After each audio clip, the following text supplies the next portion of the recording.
Magandang araw po sa inyo, Sir Blair. Pati na rin po sa inyong mga giliw na tagapakinig. Naninirahan po kami sa isang isla na matatagpuan sa kasulok-sulukan ng Samar. Nakilala po ako noon sa pangalang Alon dahil sa kakaibang galing ko po sa paglangoy kahit pa sa malalakas na alon. Bata pa lamang po ako ay nakitaan na ako ng isang bagay na hindi katulad ng mga normal na bata. May iilan na sinasabing biyaya ako dahil sa pagiging mabuti ng aking ina. Siya lamang ang meron ako, Sir Blair. Dahil ng mga panahon na yon, sinasabi sa akin ng aking ina na hindi raw ito nagkaroon noon ng nobyo maski isa. Kaya naman, naging palaisipan yon sa isla kung saan kami naninirahan. Sana ay magustuhan niyo po ang aking kwento na ibabahagi. At ito ang aking kwento. Diyos kong batang ito. Alon, halika nga. Anak! Nay, bakit po? Ikaw talaga. Basa ka na naman bata ka. Sigurado ako na galing ka na naman dun sa dagat at naligo. Ilang beses ko ba sasabihin sa'yo na ayaw kong sumasama ka sa paglangoy dun sa dagat? Nay, teka lang naman po. Huwag naman po kayong magalit sa akin. Gusto ko lang naman po sumama kay Yugon eh. Mas pakikinggan mo yon kaysa sa akin, ganun ba? Hindi naman po sa ganun, Nay. Kapag po kasi lumalangoy ako sa tubig at nandun po ako, pakiramdam ko po napakagaan po ng loob ko. Basta, masayang masaya po ako, Nay, pag naliligo po ako sa dagat. Hay nako, tumigil ka ha. Umuwi ka na sa bahay, sige na. Huwag kang lalabas. Bawal ka muna maglaro. At ayoko nang uulitin mo ito. Siguradong mapapalo ka na sa akin, sige ka. Pero, Nay, wala nang pero-pero, Alon. Kapag sinabi ko ay sinabi ko. Hindi ko na uulitin. Kapag nahuli kita uli, nagagawin mo ulit ito. Malilintikan ka na talaga sa akin. Opo, Nay. Masusunod po. Lumakad na ako pauwi ng mga oras na yon dahil sa takot na baka mapalo ako ni nanay. Akala ko tapos na ang sermon ni nanay, pero nagkamali pala ako. Pambihira ka talagang bata ka. Noon pa sinasabi ko na sa'yo. Paulit-ulit na lang ba tayo? Nay, masaya lang po talaga ako kapag nasa tabi po ako ng dagat. O kaya naman kapag lumalangoy po ako doon. Madami din po kasi taong humahanga sa akin kapag ginagawa ko po yung paglangoy sa malalakas po na alon. Naririnig mo ba mga sinasabi mo ha, bata ka? Napakadelikado noon, Alon. Ano kung malunod ka? Magkamali ka. Malakas ang alon ng dagat. Tapos lalangoyin mo lang ng ganun-ganun na lang. Nay naman eh, nag-iingat naman po ako eh. Nag-iingat. Bakit? May magagawa ba yung pag-iingat mo kapag nadisgrasya ka dyan sa mga hilig mong gawin? Teka lang po, Nay. Pasensya na po kayo kung sinaway ko po kayo. Pero kasi, Nay, dito po talaga ako masaya eh. Eh paano naman ako, anak? Hindi mo ba iisipin ang nararamdaman ko? Ang pag-aalala ko? Puro na lang ba sarili mo ang iisipin mo? Nay, hindi ko po kayo maintindihan eh. Dapat nga po natutuwa kayo kasi may ganito po akong kakayahan. Iniisip po ng marami na espesyal ako. Bakit ba ayaw niyo po lumalapit ako sa dagat? Dahil delikado nga. Naiintindihan mo ba ako? Delikado! Yun ba talaga, Nay? O dahil sa panaginip niyo yun, nakukunin ako ng isang makapangyarihang nilalang na naninirahan po dun sa dagat? Anak, makinig ka sa akin. Mahal kita. At alam mo kung anong misteryo ang nababalot sa atin. Kung bakit nagkaroon ako ng ikaw. Na di ko malaman kung anong dahilan. At dahil doon, iniingatan kita, anak. Yun lang naman po ang gusto ko eh. Yung malapit po ako sa dagat dahil parang nabubuo po noon ang mga kulang ko po sa buhay. Alon, anak. Pero tulad nga ng sinabi ko, hindi ka na uulit. Yun lang. Hanggang dito na lang tong pag-uusap na to. Hindi ko na uulitin pa ang sinabi ko sa'yo. Pero Nay, kasi po... Tapos na ang usapang ito, Alon. Sige na, magbanlaw ka na rin sa poso. Magbihis ka at kumain at matulog ng tanghali.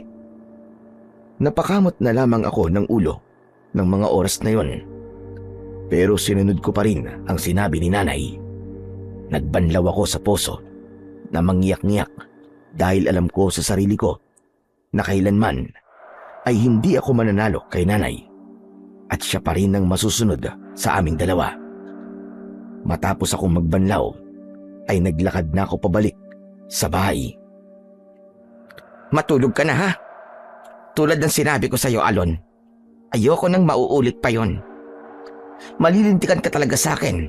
Gusto ko, pagbalik ko, ay madadatnang kitang tulog. Nagkakaintindihan ba tayo? Nay, saan po ba kayo pupunta? Parating ang lolo Aki mo, yung kapatid ni tatay. Talaga po, Nay? Oo, kaya nga susunduin ko lang muna siya. Nasa kabilang isla na siya. Wala raw siyang masakyan papunta dito. Wala daw yung mga nirerentang bangka papunta dito.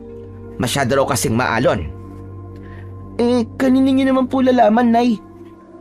Kay Tio Jojo mo, galing siya sa kabilang isla. Isasakay na raw nga niya sana eh. Kaso, puno rin siya ng pasahero papunta rito. Yung bangka din niyang sasakyan ko papunta sa lolo mo.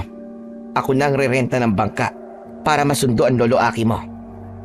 Sus, nagpapalakas lang si Tio Jojo sa inyo para sagutin niyo na po siya. Ang tagal-tagal niya na po kasi naliligaw eh. Di niyo pa rin po sinasagot. Tignan niyo nga po, nalipasan na po siya ng panahon. Buhok niya po, namumuti na rin. Ikaw, Alon, ang bibig mo ha? Hindi kita tinuruan ng ganyan. At saka, sa edad kong ito, wala pa rin akong balak na mag-asawa. Wala naman pong masama, Nay, sa sinabi ko po. Gusto ko lang po kasi na magkaroon ka ng katuwang po sa buhay. Nakikita ko naman po na mabait po si Tio Jojo eh. Kaya naman alam ko po na karapat-dapat po siya sa inyo. Ayos na muna ako, anak, na meron akong ikaw. Sa bagay po, nasa sa inyo naman po yun, Nay. Susuportahan ko na lang po kayo. Pero kapag napag-isipan niyo na po na sagutin po si Tio Jojo, ayos lang po sa akin ha. Tignan mo tong batang ito. Ay, siya nga pala, Nay. Pwede po ba ako sumama sa inyo? Hay nako, sabi ko na eh. Kaya pinatatagal mong usapan na to kasi may bala ka na naman bata ka. Sige na po, Nay. Nasasabik lang po ako na makita po si Lolo Aki eh. O siya, sige. Nako, pasalamat ka talaga. At di kita matiis. Sige na. Magmandali ka na magbihis at tanghali na. Baka mamaya hindi pa kumakain ng Lolo Aki mo. Yay! Salamat po, Nay! Nagmadali ako nagbihis ng mga panahon na yon. At dahil sa kasabikan, hindi ko pa napansin na baligtad ko palang naisuot ang damit ko na pang-itaas. Pagkatapos nun, ay mabilis na kaming naglakad palabas ni nanay. At nakita namin si Tio Jojo at ang pamangkin niyang si Yugon na siya ring matalik kong kaibigan. Oh, nandiyan na pala kayo, Dalisay eh. Kasama mo pala si Alon.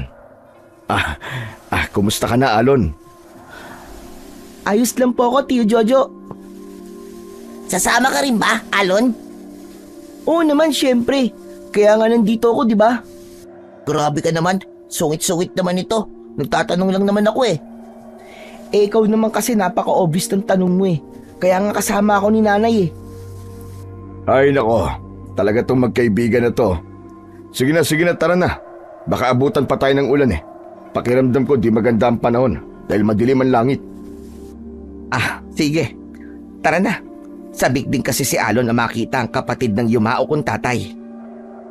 Inalalayan ni Tio Jojo si nanay na sumakay sa bangka habang ako naman ay binuhat niya para mapabilis ang pagsakay ko sa bangka. At nang makasakay na kaming tatlo, nila nanay at Yugon, ay bahagya niya pang itinulak ang bangka para hindi siya mahirapan sa pagsasagwan. Matapos nun ay mabilis na siyang sumakay at dalawa sila ni Yugon na sinagwan ang maalong dagat. Salamat, Jo, ha? Kasi kahit maalon pumayag kang sunduin natin si Tiyo Aki. Wala yon, Dalisay. Basta kayo ni Alon. Walang problema sa akin yon. Ayaw po kasing diretso yung Tiyo Jojo eh. Siyempre, malakas sa'yo si nanay. Kasi patay na patay ka sa angking kagandahan niya. Alon, ano ba? Tama bang nakikisabat ka sa usapan ng matatanda? Ay, pasensya na po, Nay.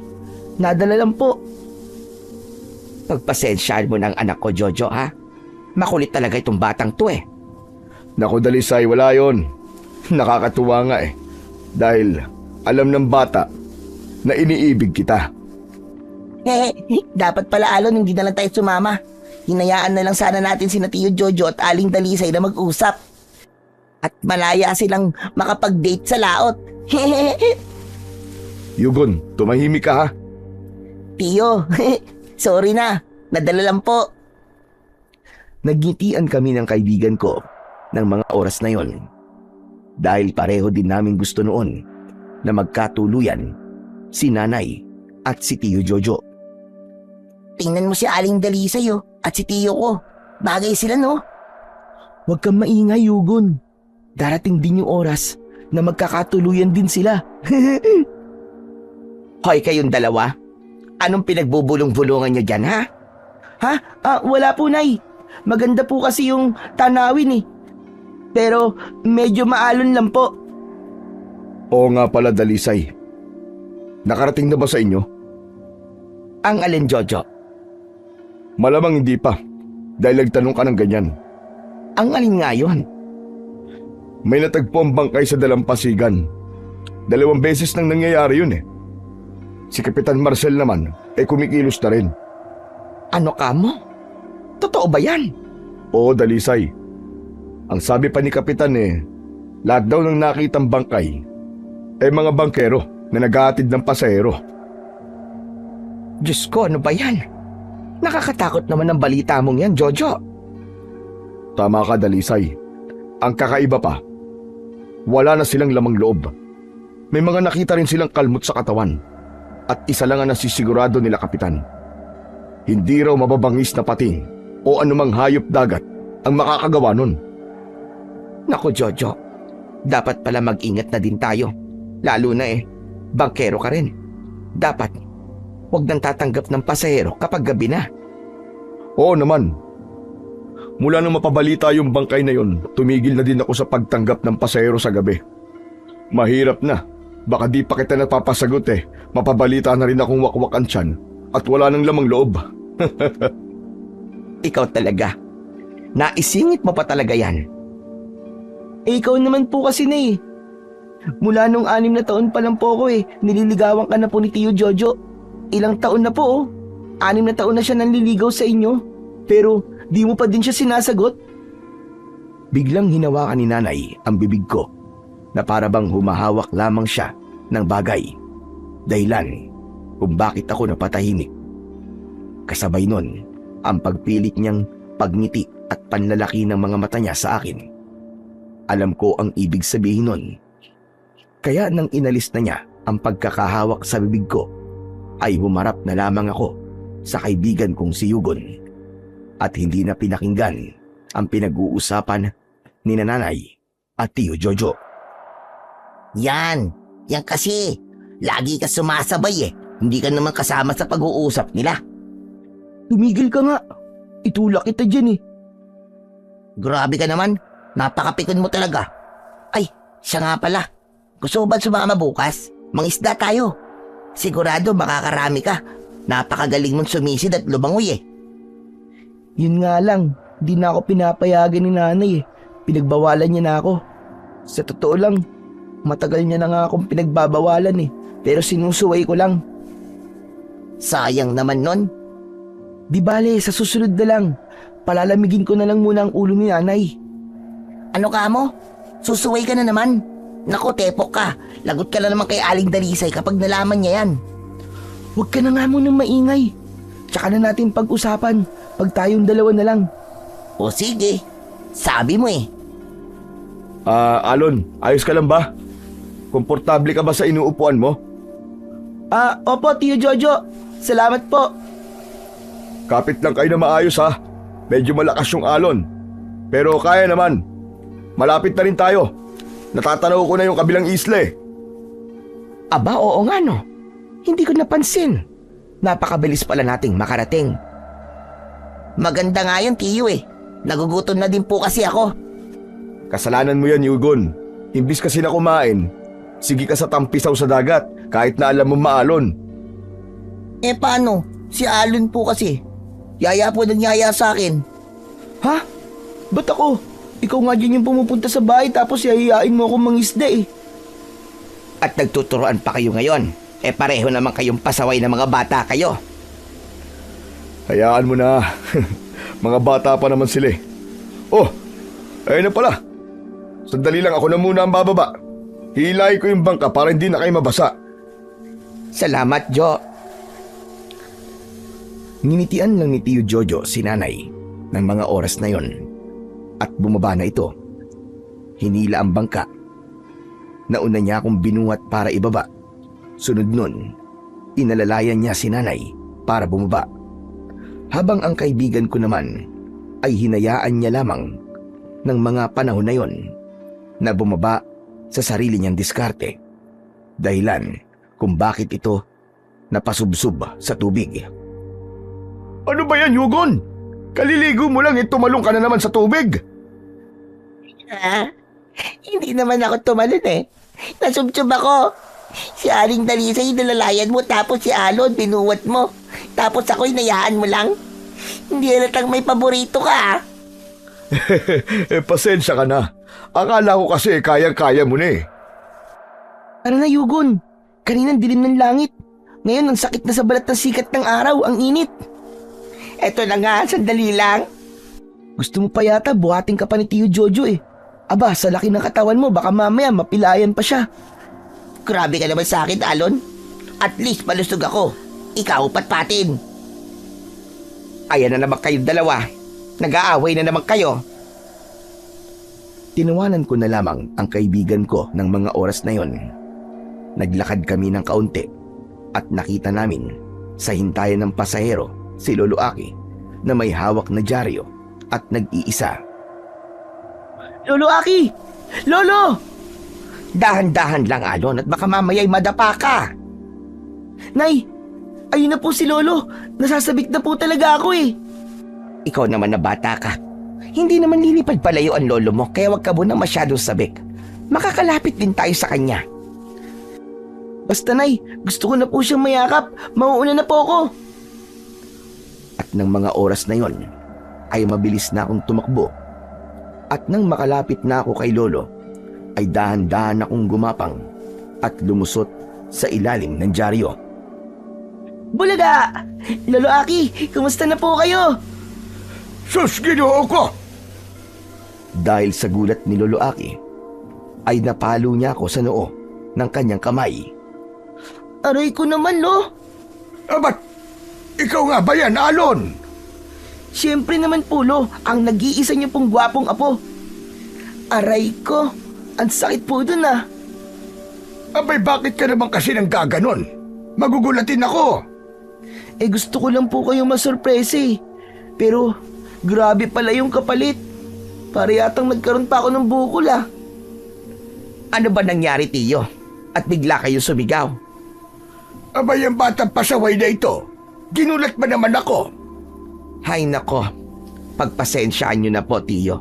At hindi ko alam kung bakit ganyan na lamang katigas ang ulo ng batang yan. Ay, oo nga pala, Tiyo. Mano po? Pagpalain ka ng Diyos. Ikaw ba, Alon? Nagmano ka na ba sa lolo mo?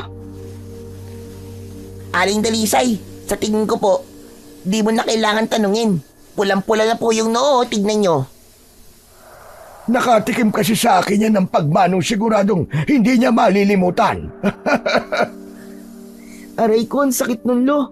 Bakal po ba ang kamay nyo? Hindi. Pero pwede ko namang ulitin at nang mahulaan mo kung anong klaseng kamay ba ang meron ako. Naku, hindi na po, Lo. Okay na po ako. Kung ganon, halina't kanina pa ako naghihintay at kanina pa nagwawala ang mga bulati ko sa tiyan. Ay siya nga pala, Salamat, Jojo, at pinarating mo kay Dalisay na nandito ako. Naku, wala po yun. Masaya naman po ako eh. Basta tara na. Mamaya na lang tayo magkwentuhan pag nakausad na ang bangka. Naglakad na kami ng sabay-sabay habang ako ay hawak pa rin ang napalong noo. At nang makarating na kami sa bangka ni Tio Jojo, tulad ng dati, ay inalalayan niya uli si nanay at ganoon na rin si lolo sa pag-akyat ng bangka. At nang makausad na ang bangka, ay kinausap ni lolo si nanay. Totoo bang nakita ko sa dyaryo, Dalisay, Ang alin po, Tiyo? na may mga natatagpo ang bangkay sa dalampasigan ng isla ninyo? Opo, Tiyo. Sinabi lang din po sa akin ni Jojo yun eh. Sa katunayan nga po, wala pa po akong alam na may nagaganap na po palang ganyan. Ibig sabihin pala, ay nag-uumpisa na ang mga kinatatakutang panaginip ng tatay mo noon. Ano pong ibig niyong sabihin, Tiyo? Naalala mo pa ba, nung maliit ka pa, na tinawag na nasisiraan ng ulo ang tatay mo dahil sa mga panaginip niya na hindi makatotohanan sa pandinig ng ibang tao? Ano naman pong kinalaman nun, Tiyo? Malaki ang kinalaman ng Dalisay. Kapagkat natuwa sa'yo, ang bathala ng dagat na si Magwayan, kaya niya ibinigay sa'yo ang katangian na magkaroon ng anak kahit na hindi ka naman dumadaan sa isang pag-ibig ng tao. Naman nasisigurado ko na ang panaginip niya na magkakaroon ng mga nilalang na sasalakay sa inyong isla at isa-isang papatay na mga tao ay magkakatotoo. Teka lo, sino po pala si Bathalang Magwayan? Sa bahay na lamang tayo mag-uusap. Sumama ka na rin, Jojo. Doon na lamang kayo magpahinga ng pamangkin mo. Sige po. Hindi naman ganun kalakas yung alon sa dagat eh. Mapapabilis po yung pagbalik natin sa ating isla. Yugon, gusto mo ba palit tayo? Ako naman ang magsasagwan. Hinihingal ka na kasi para makapagpahinga ka. Sige, Alon. Ang sakit na rin kasi ng mga balikat ko eh. Nangangalay na ako. Napakabait naman pala ng apo namin ng kapatid ko. Sana nakikita niya ito. Siguradong matutuwa yun. Ay nako, Tiyo. Ngayon lang humabait yan. Kanina nga lang pinagalitan ko yan. Paano ba naman? Napakakulit kasi. Totoo ba yun, ha, Alon? Teka lang po, Lolo Aki. Kasi naman po si nanay, pinagbabawalan niya po akong lumangoy sa dagat. Kahit na po, yung po nagpapasaya sa akin. Dalisay. Aba, Alon, ano bang pinag-usapan natin? Di ba ang sabi ko sa'yo, huwag kang lalangoy sa dagat lalo na kung malakas ang alon, hindi ba? Kahit nga may bagyo, sige ka pa rin ng langoy. Kaligtasan mo lang naman ang iniisip ko. Tama na yan, tama na. Ay nako, pareho kayong may mali. Ikaw, Alon, kapag sinabi ng nanay mo, ay dapat sundin mo at wag na wag mo siyang susuwayin. Dahil kahit na anong mangyari, ang nanay mo pa rin na masusunod at hindi ikaw. Lalo na kung kaligtasan mo naman ang iniisip niya. Pasensya na po, Lolo Aki. At ikaw naman, Dalisay, pwede naman na magtampisaw ang bata sa dagat. Kung hindi naman mapanganib, hayaan mong lalo pa niyang mahasa ang talentong meron siya. Nandun na nga po ko, Tiyo. Ang problema po kasi, dahil alam niya na magaling po siyang lumangoy sa maalong dagat, nagpapakitang gilas siya. Tinignan ako ni Lolo Aki nang masabi ni nanay ang dahilan kung bakit niya ako pinagbabawalang magtampisaw sa dagat. Hindi ko alam, pero natakot ako sa mga tingin na yon ni Lolo Aki. Ngunit habang tinititigan niya ako, bigla na lamang umuga ang aming sinasakyang bangka. Diyos ko, ano yun? Tiyo, sa banda puro no, tignan nyo. Anak ng hayop na hipto to. Pinagsabihan ko na silang wag gagamit ng dinamita sa dagat. Hindi talaga sila marunong makinig. Hindi maganda ito. Maaaring magalit ang mga nilalang ng tubig sa ginagawa nila. O maaaring naaabala na rin nila ang mga nilalang. Dahilan kung bakit nagkaroon na ng mga biktima. Nasisigurado kong Mga aswang na katao ang nagagalit sa kanilang mga ginagawa. Hayaan nyo na muna sila ngayon, Tiyo. Lumalakas na naman ang alon ng dagat. Kailangan na natin makabalik sa dalampasigan. Hindi maganda ang pakiramdam ko rito.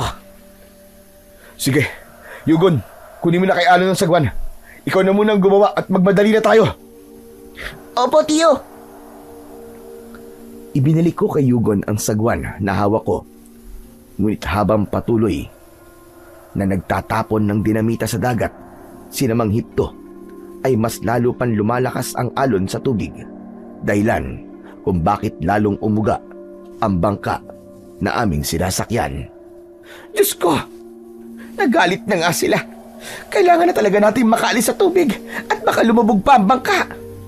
Huwag kayong mag-alala, Dalisay. Hindi ko kayo pababayaan. Jesus Mariosep, hindi na talaga ito maganda. Napansin ko rin ng mga panahon na yon ang mas malalakas na hampas ng tubig dagat. Ang iba ay nasasalo ng aming sasakyang bangka. Maliban doon, napansin ko rin ang mga kakaibang nilalang na nasa ilalim ng tubig. Hindi ko sila gaanong matanaw dahil sa labo ng tubig dagat na nanggagaling sa dinamita na kanilang hinahagis. At nasisigurado ko ang mga nakita kong nilalang ay palapit sa grupo nila. Dahil doon, bumanot ang takot sa aking pagkatao. Walang pagdadalawang isip akong tumalon sa maalong dagat. Alon! Ano ba yung ginagawa mo? Kailangan kong gawin ito, Nay. Hindi ko po alam, pero may bagay po na bumubulong sa akin na dapat ko na po kayong maialis rito. Umahon ka na lamang dyan, anak. Kaya naman ni Jojo to. Ngayon na lang po ito, Nay. Pangako, huli na po talaga to. Hayaan mo na siya, Dalisay. Sige na, kumapit ka na maigi. Pero Tiyo, May dahilan ng anak mo, Dalisay. Kaya pagkatiwalaan mo siya. Tinignan na lamang ako ni Nanay na may pag-aalala sa mga mata. Kaya naman, mabilis akong lumangoy habang tulak-tulak ang bangka. Nang makarating kami sa dalampasigan, ay hindi man lang ako nakaramdam ng pagod. Hinawakan ni Nanay ng maigpit ang braso ko at alam kong galit siya dahil sa ginawa ko ng mga oras na yon. Kakaiba ang ginawa mong yun, Alon. Hindi yun normal. Pinakita mo lang sa amin na hindi ka lang malakas, matapang, at meron kang talento na hindi tulad sa iba. Teka lang ho, Lolo Aki. Bakit parang bigla na lang pong nawala yung grupo nilang Hipto? Hindi naman sila ganong nalalayo sa atin, ah. ay nako. Huwag mo na silang problemahin pa, Jojo. Mabuti pa, pumunta ka na lamang kay Kapitan at sabihin mo ang kawalang yaang ginagawa nila Hipto. Sige, sige. Yugon, maiwan ka muna kay Dalisay, ha? Kailangan ko masabi ang lahat ng to kay Kapitan Marcel. Sige po, Tiyo. Doon na lamang kayo kumain, Jojo. Ganun na rin ikaw, Yugon. Kaya tara na po. Pati ikaw, Alon. Sa bahay tayo mag-uusap. Pero, Nay, Wala nang pero-pero. Sumuway ka na naman sa mga hinabiling ko sa'yo. aray, Nay, aray. Aray, masakit. Tama na po. Ano ba yan, Dalisay? Ayusin mo naman ang pagkakahawak sa bata. Magdaan-daan ka. Hindi na nagsalita si Nanay sa mga sinabi niyo ni Lolo Aki at halos kaladkarin niya ako dahil sa pamamaraan niya ng pagkakahawak sa braso ko. Magmadali ka at magbihis ka sa bahay. Nay naman eh. Pasensya na po. Ay, Diyos ko.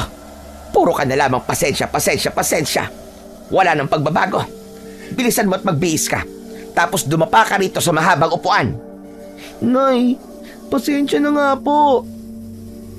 Ayoko ng puro pasensya, Alon. Gusto ko ay magbago ka. Pero dapat niyan ay madisiplina ka. Hindi ko na gusto ang mga ginagawa mo. Paulit-ulit na lang. Ayoko po, Nay. Nay, sandali. Ayoko po. Ayaw mo mapalo, pero napakatigas ng ulo mo. Sige, kung ganon. Halika rito. Dahil sa katigasan ng ulo ko, ay pinalo ako ng tsinelas ni Nanay. Minsan lang akong paluin ni Nanay, pero alam ko na dapat na talaga akong magtanda. Nay, tama na po. Opo, pangako po, hindi na po talaga mauulit. Ano ba yan, Dalisay? Bakit mo naman pinapalo ang bata? Ano bang nagawa niyang mali? Tiyo, sinuway na naman ako ng batang ito. Ayoko nang ginagawa niyang yon dahil mapanganib. Pero ginawa niya yon para mabilis tayong makarating dito sa Pampang. Sige, sabihin na natin ganon. Pero alam naman niya na kinakagalit ko ang ginawa niyang yon. Yun ang pinagbabawal ko sa lahat. Pasensya na nga po, Nay. Di na po talaga mauulit. Pangako po. Hindi ka na naawa sa bata, Dalisay. Tingnan mo. Pulang-pula na ang hita. Kakapalo mo. Ay nako, bahala kayo. Kapag kinonsinti niyo ang batang yan at napahamak siya dahil sa mga ginagawa niya, ewan ko na lang talaga. Binitiwan na ako ni nanay at dumiretso siya sa aming kusina. Nilapitan naman ako ni Lolo Aki at ni Yugon. At hinawakan ako sa balikat ng lolo ko. Ayos ka lang ba, Haiyo? Ayos lang po ako, Lo. Kasalanan ko naman po talaga kaya nagalit po si Nanay eh. Tama lang po sa akin na paluin niya po ako. Dahil hindi po ako nakikinig sa kanya. Kahit na, dapat hindi ka pa rin niya pinalo. Dahil maganda naman ang dahilan mo kung bakit mo ginawa yun. Ayos lang po talaga, Lo. Alam ko po ang pagkakamali ko. O siya, kung ganun magbihis ka na. Tapos hintayin natin si Jojo at sabay-sabay na tayong kumain. Dito lang ako, Alon ha. Kung pwede din sana, makiram na rin ako ng damit. Hindi ko alam kung kasya sa'yo ang mga damit ko eh. Pero halika, tignan natin kung meron kakasya sa'yo. Sige, salamat, Alon. Nang makapagbihis na kaming dalawa, bumalik ako sa kinaroroonan ni Lolo Aki. Lumabas kami at sa tabi ng natumbang nyug ay naupo kami. Pabayaan mo muna ang nanay mo. Kung ikaw ay nagawa mo matanggap ang pagkakamali mo, nasisigurado kong ganun rin siya. Salamat po, Lolo Aki. Gusto mo bang ituloy ko ang kwento tungkol sa bathala ng dagat? Kung ayos lang po sa inyo, Lolo. Pwede ho ba akong sumali sa pakikinig, Lolo Aki? Naku, walang problema. Halika rito. Ngayon, handa na ba kayong makinig sa aking kwento? Opo, Lolo. Handa na po ako. Ganon rin po ako, Lolo Aki. Kung ganon, mag-uumpisa na ako. Maraming taon nang nakakalipas na may namumuhay na diyosa o bathala ng dagat ang naninirahan sa parte ng Kabisayaan. Siya ay walang iba kundi si Magwayan. Ano po naging koneksyon niya sa aming dalawa po ni Nanay? Ang nanay mo kasi ay makadiyos.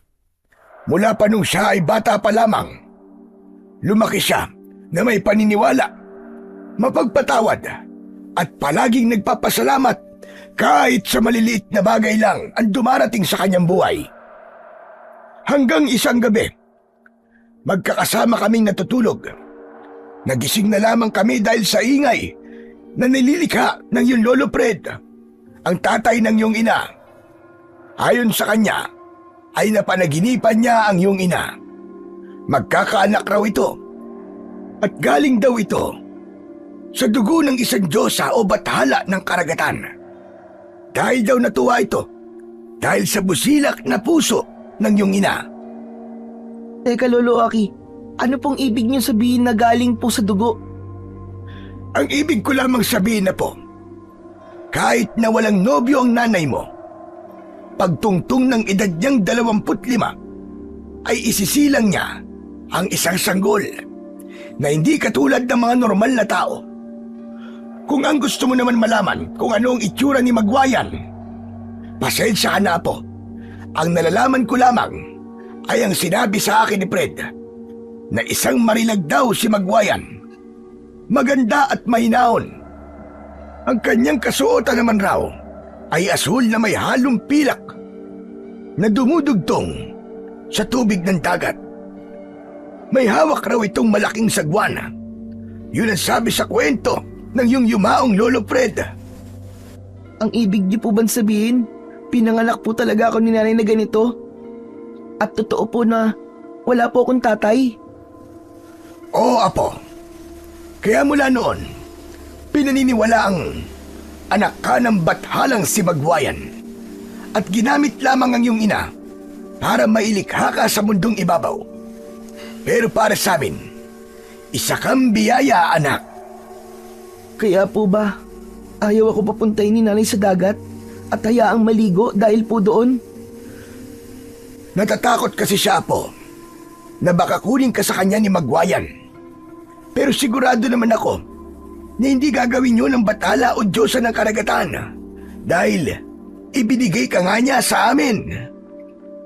Kung ganun po, naiintindihan ko na po ngayon. Kaya sana ay huwag mong masamain ang pag-iingat na ginagawa sa'yo ng nanay mo dahil para rin sa iyong kapakanan yun. Salamat po, Lo, dahil pinaintindi niyo po sa akin ng lahat. Maraming salamat po talaga. Niyakap ko si Lolo Aki at maya-maya pa, siya namang dating ni Tiyo Jojo.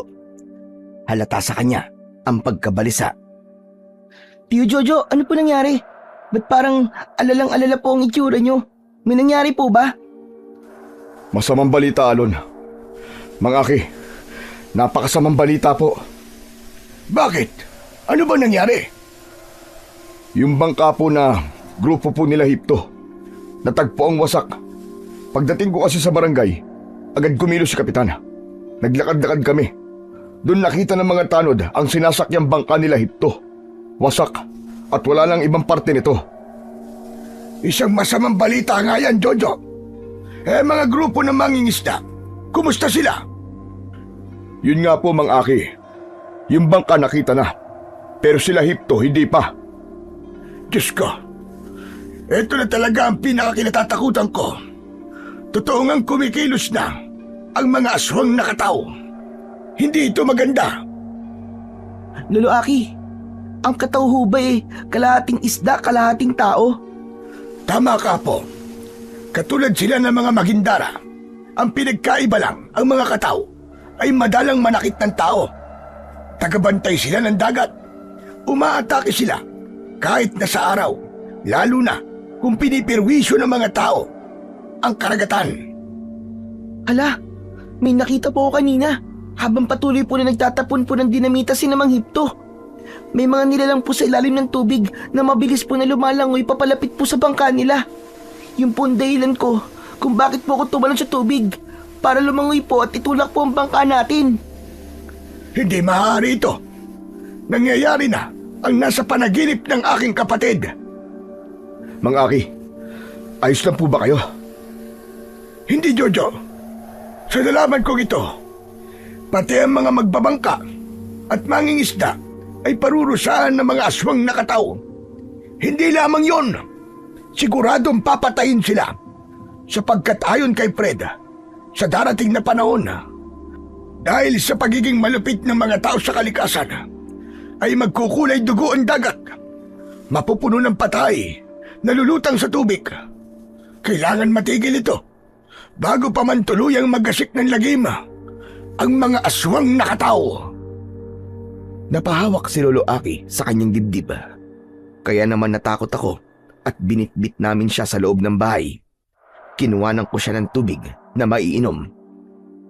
Ano nangyari, Jojo? Pasensya na, Dalisay. Hindi ko alam na sensitibo si Mang Aki sa mga masasamang balita. Bakit? Ano nga bang nangyari? Yung bangka nila Hipno natagpo ang wasak, habang ang grupo naman nila ay nawawala. Diyos ko, hindi nga ito maganda. Kumain na muna kayo. Ako nang bahala sa kanya. Sige na. Sumunod ka na rin doon, Alon. Mamaya nakakain ang lolo mo. Sumunod ako sa sinabi ni Nanay. Sinama ko sina Tiyo Jojo sa aming kusina at doon ay sabay-sabay kaming kumain. Hindi ko naman mapigilan ang mapasilip dahil nakikita kong hirap na hirap si Lolo sa paghinga. Alon, Ano po yun, Tiyo Jojo? totoo ba yung sinabi mo kanina? Alin po doon? Yung tungkol sa mga nilalang na nakita mo.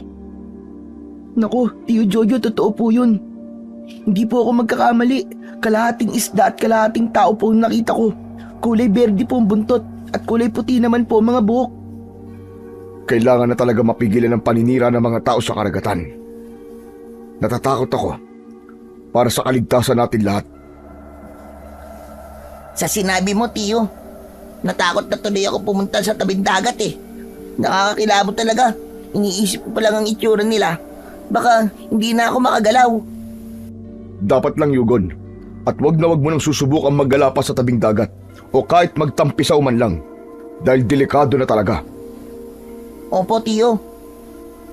Nang matapos kaming kumain, naabutan ko si nanay na nakaupo habang si Lolo Aki naman ay natutulog. Umupo ako sa isang upuang kawayan at hindi na nagsalita. Dalisay, maraming salamat sa pagkain ha. Napakasarap mo talaga magluto. Mauuna na kami ni Yugon. Basta pag may kailangan ka, tawagin mo lang ako. Basta ikaw, hindi ako tatanggi. Sige, Jojo. Maraming salamat sa iyo. Walang anuman, Dalisay. Sige, Alon, mauna na kami. Alon, bukas dito na lang tayo maglaro sa tabing bahay nyo. Pupuntahan kita rito. Sige, Yugon. Salamat. Nang makalabas na sila, ay tahimik lamang akong pinagmamasdan si nanay. Alam ko, nagalit pa rin ito sa akin. Nay, pasensya na po kanina ha. Pangako po, hindi na po yun mauulit. Halika rito. Umupo ka sa tabi ko. Nang sabihin yun ni nanay, lumapit ako at umupo sa tabi niya at yumuko. Nay, ayoko pong magalit kayo sa akin. Alam ko po na mali po ang suwayin kayo. Pero ginawa ko pa rin po ang bawal. Pasensya na po kung nagalit po talaga kayo sa akin. Hindi na po talaga mauulit, Nay. Pangako? Opo, Nay, pangako po. Niyakap ako ni nanay. Napansin ko ang pagluwa ng mga mata niya. Nay, bakit po kayo umiyak? Pagpasensyaan mo na rin ng nanay ha. Kung napalo kita kanina. Pasensya na talaga. Ayoko talaga na gawin yon. Nadala lang ako ng galit ko. Ayos na po yun, Nay. May dahilan naman po kung bakit niyo po ako pinalo eh. Pero Nay, pangako po talaga, kahit kailan, hindi na po ako uulit. Pangako mo yan, anak ha. O siya, sige na. Tutungo mo na ako kila Jojo. Dito ka lang at bantayan mo ang Lolo Aki mo. Nakalimutan ko kasing ibigay ang bayad sa kanya. Sige po, Nay. Mag-iingat po kayo. Magligpit ka ng konti dito ha. Para kapag nagising ang lolo mo, ipaghanda mo naman siya na makakain.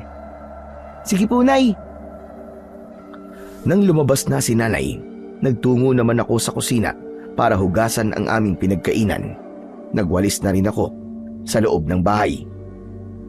Ay, Lo, gising na po pala kayo. Gusto niyo na po bang kumain?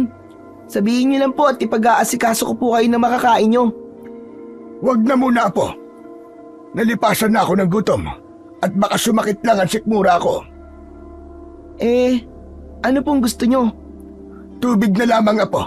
Ayos na sa akin ang tubig. Sige po, sandali lang po. Ikukuha ko po kayo. Salamat, Alon. Nagmamadali akong kumuha ng tubig at iniabot yon kay Lolo Aki. Nasaan nga palang nanay mo, Apo? Nagpunta po kina Tio Jojo. Nalimutan daw po niya kasing ibigay yung bayad para po sa pagsundo sa inyo. Ganun ba? Teka, ano palang balita doon sa grupo ng mga mangingisda na gumagamit ng dinamita? Nakita na ba sila? Hindi ko po alam, Lolo Aki. Di naman po ako lumabas kaya hindi po ako nakasagap ng balita. Ay nako, Diyos ko. Nakakasigurado kong hindi sila muling makikitang buhay. Dahil likas na masasama ang mga katao. Lalo na kung masama rin ang mga tao. Hindi natin sila masisisi. Dahil kagagawan din ng mga tao kung bakit nag-aasik sila ng kasamaan. Mapaghiganti sila at hindi marunong magpatawad. Pero Lolo Aki, sigurado po na marami po mapapahamak dahil doon. At marami pong tao ang mamamatay. Hindi natin ito mapipigilan. Kung walang nilalang ng liwanag, ang pipigil sa kanila. Pero Lolo Aki, sino pong gagawa nun? Kailangan nating humingi ng tulong sa ating amang lumika. Ganun na rin sa mga Diyos at batal ang kanyang ginawa. Ngunit hindi ako sigurado kung pakikinggan nila tayo. Dahil kagagawan din naman ng mga tao kung bakit nag-umpisa silang sumalakay. Pero kailangan po may gawin po tayo. Kailangan mapigilan po natin to. Hindi ko po kayang malaman o makita na may mga tao pong nasasaktan o mamamatay. Ang kailangan lamang natin ngayon ay magdasal. Hayaan nating kumilos ang ating Panginoong Diyos at sigurado ako nagagamit siya ng nilalang ng liwanag o tao upang mapuksa ang kampo ng kadiliman. Sana nga po, Lo. Nag-aalala po ako para sa mga taong walang ginawang masama sa karagatan. Baka madamay po sila. Ay nako, hindi ko akalaing magkakaproblema tayo kagad pag uwi ko rito. Habang nag-uusap kami ni Lolo Aki, ay biglang dumating si Tio Jojo at Nanay na hinihingal. Napatayo kami ni Lolo at tumingin sa kanilang dalawa. Abay, hingal na hingal kayo ah. Huwag niyong sabihin sa akin. Mga Aki, kung ano man pong iniisip nyo, nagkakamali kayo. Pero isang bagay po ang nalaman namin ni Dalisay habang nag-uusap kami kanina. May pinagkaguluhan po mga tao. Dala po ng kuryosidad, sinundan ho namin sila. Nakita po namin ang mga tanod ni Kapitan, dala po ang grupo ni Hipto. Ang ilan ho sa kanila ay walang lamang loob at ang iba naman po, bali-bali ang mga buto mula leeg hanggang sa katawan. At isa pa po sa mga napansin namin, may direksyon po ang pagpatay sa kanila. Ang mga alalay po ni Hipto, halos bali-bali lang po ang buto. Habang si Hipno naman, at yung isa pa niyang kasama sa paggamit ng dinamita sa pangingisda, ay wakwak ang katawan. Wala na pong lamang loob, at puro galos pa ang katawan, at wala pang saplot. Ano ka mo? Lolo, Mga kataunga, tuluyan ng nagkatotoan lahat ng nasa panaginip ng tatay mo, Dalisay. Jo, tama na muna, at baka atakihin na naman si Tio ng kanyang sakit. Baka mawala na naman siya ng malay. Sige, babalik na lang ako bukas. Salamat, Jo. Mag-iingat ka, ha? At sana huwag ka nang maglalayag tuwing gabi o kahit sa araw. Mag-iingat ka. Delikado ang panahon ngayon. Salamat, Dalisay. Aalis na ako. Alon, alalayan mo ang nanay mo, ha? opo Tio Jojo, salamat po uli. Ninitian na lamang ako ni Tio Jojo. Matapos yun, mabilis naming inalalayan si Lolo Aki. Kumuha na rin ako ng makakain niya para hindi siya uli matulog nang walang kain. Salamat, iyo.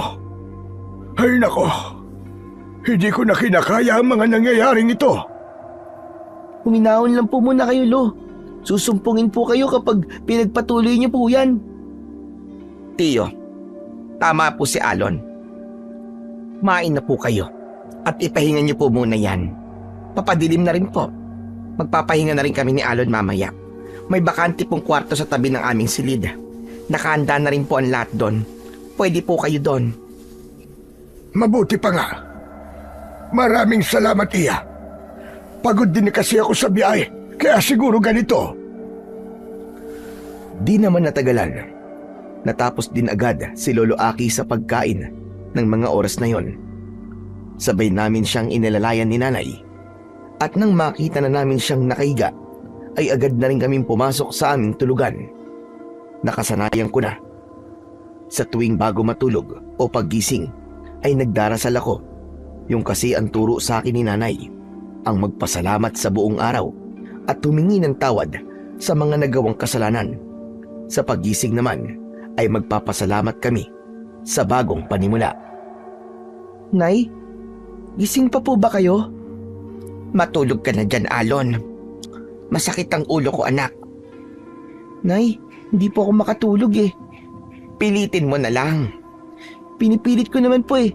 Kaso hindi ko po talaga kaya. Kasi naiipit niyo po ako.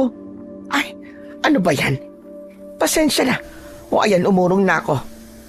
Hindi mo naman kagad sinabi. Matulog ka na dyan, anak. Maaga pa tayo bukas mamimili ng isda. Baka mamaya ay maubusan tayo ng gulunggong. Paborito pa naman yun ng lolo mo. Lalo na sa paksiw at gata. Sige na, matulog ka na dyan. Para bukas pagising niya, may almusal na kagad. Sige po, Nay. Aray ko, parang nangalay yata yung braso ko. Ngunit kahit maluwag na ang pwesto ko, ay hirap na hirap pa rin akong makatulog. Lalo na nang may marinig akong pagtawag. At pangalan ko pa ang binibigkas nito. Dahan-dahan akong lumabas. Hindi ko alam, pero parang nawalan ako ng kontrol sa aking mga paa. Basta nalaman kong naglakad na lang ako palapit sa dalampasigan. Hala, ano ba nangyayari? At sa mga oras ding yon, isang hindi kilalang tinig ang aking narinig. Nanggagaling yun sa tubig at walang pangamba ko itong nilapitan. Nang makaapak ako sa tubig, isang malakas na puwersa ang parabang humila sa akin, papunta sa malalim na bahagi. Ang nagpagimbal pa sa aking pagkatao nang mapagtanto ko na nakakahinga ko sa ilalim ng tubig. Maya-maya pa, habang patuloy na hinihila ko pababa, isang asul na liwanag ang siyang pumasok sa aking bibig. At yun ang dahilan kung bakit ako nawalan ng malay.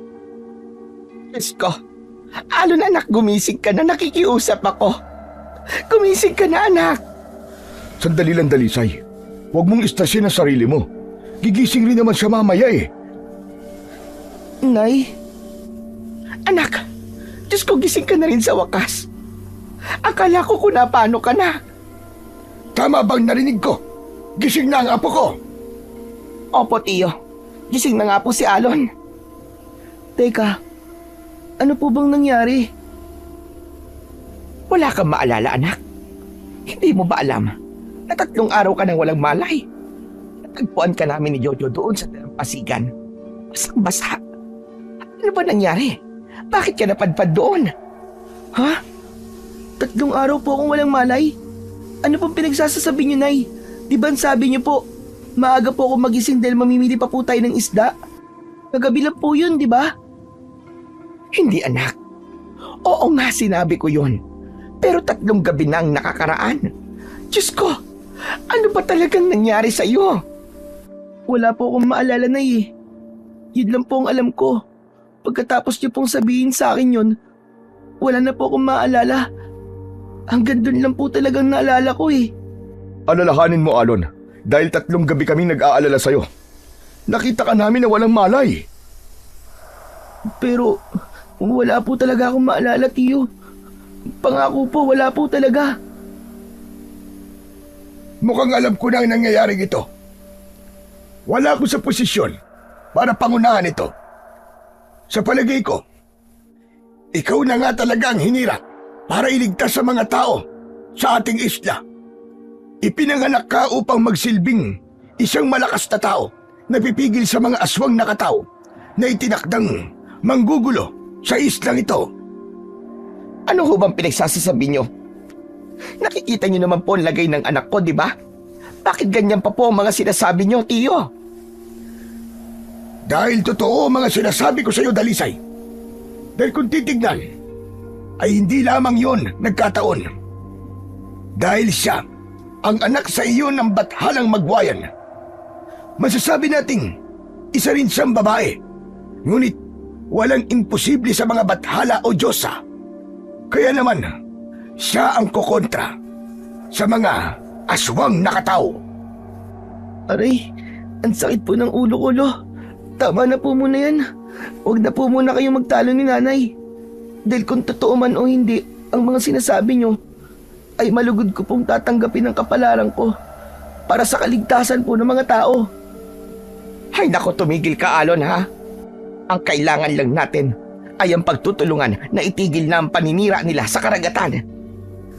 Nay, nag-umpisa na pong umatake ang mga aswang. Kung totoong 3 gabi at araw na po akong walang malay, hindi po imposibleng hindi nadagdagan ng mga biktima. Tama po ba ako, Nay? Natahimik silang lahat sa itinanong kong yun sa kanila. Eh di tama nga po ako, Nay. Kaya sa ayaw at sa gusto niyo po, gagawa po ako ng paraan. Kung totoong anak po ako sa inyo ng isang bathala, alam kong hindi niya po ako pababayaan. Kaya't lalabanan ko po mga kataw na yun. Naririnig mo ba mga lumalabas sa bibig mo, ha, Alon, anak? Hindi mo ba alam kung gaano kadelikado ang iniisip mo? Teka nga, Alon. Saan mo ba nakukuha yung mga salita na yan, ha? Bakit ganyan ka na lamang katapang ngayon? Hindi ko po alam na Pero maliban po sa masakit kong ulo, nararamdaman ko po na para bang napakagaan po ng katawan ko. Dalisay, siguro mas mabuti pa kung pagpahingayin mo muna ang anak mo. Alam ko ayaw mo mga sinabi niya. Pero sa ngayon, gusto ko munang makausap ka. Nang tayong dalawa lang sana. Hindi nagsalita si nanay.